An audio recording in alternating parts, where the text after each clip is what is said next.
Okay, in today's video we are looking at resultant forces from free body diagrams.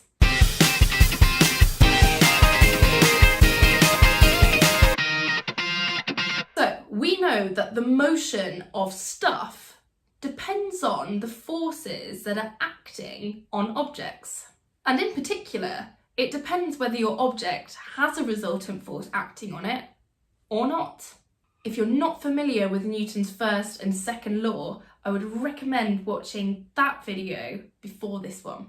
So today we are going to use free body diagrams to decide whether there is a resultant force acting on my object or not. And we're going to start nice and simple when all my forces are in a line.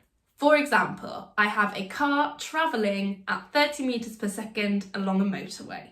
It has a thrust force of 1,000 newtons and a frictional force of 200 newtons between the road and the wheels and a drag or air resistance force of 800 newtons. So to find a resultant force, I first look at the forces acting towards the right. So that is my 1,000 newton force.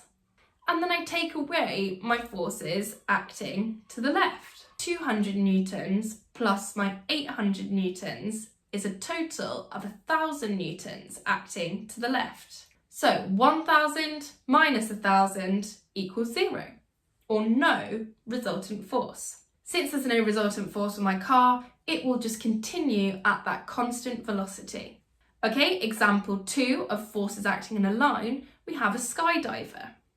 And at this part of my skydiver's journey, the parachute is open and it has a weight acting downwards of 600 newtons and an air resistance or drag of 1,000 newtons. So my forces acting downwards are 600. Then I need to take away my forces in the other direction. Minus 1,000 gives me minus 400 newtons. So there is a resultant force of 400 newtons acting on my skydiver. And the minus sign tells me that that is 400 newtons upwards. So that resultant force is going to cause my skydiver to decelerate as he falls, which is just as well, really.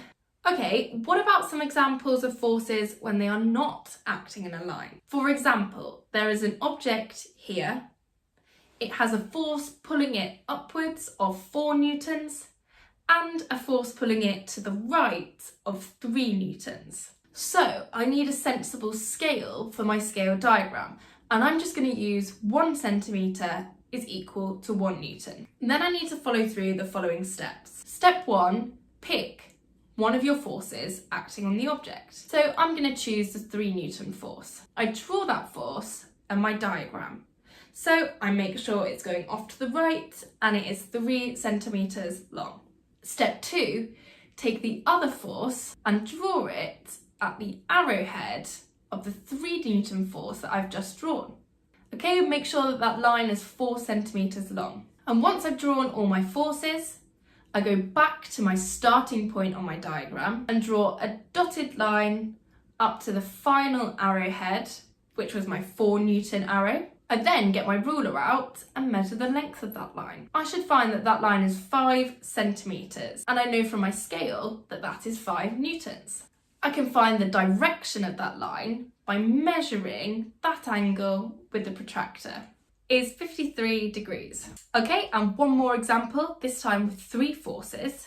I have a force off to the left of 2 newtons, a downwards force of 3.5 newtons, and a force at 60 degrees for the horizontal of 4 newtons. So I'm following through the same method. I'm going to take my 4 newton force first, making sure that I'm drawing that line at 60 degrees to my horizontal and that it is 4 centimetres long. Then I'm going to choose my 3.5 newton force, start that force from the arrowhead on my 4 newton force, straight down, making sure it's 3.5 centimetres, and then I am going to draw in my 2 newton force, draw that in from the end of my 3.5 newton force, that should be 2 centimetres long. And I find that all of these forces come together as a closed triangle. That tells me that there is no resultant force because I made it back to my starting point of my diagram. Once you've found the resultant force on your objects, you can use F equals ma, or Newton's second law, to calculate the acceleration on those objects. To have a look at that in a bit more detail, click on the Newton's first and second law videos. Okay, hope you found that helpful. Please do like and subscribe. Download all the notes for those worked examples.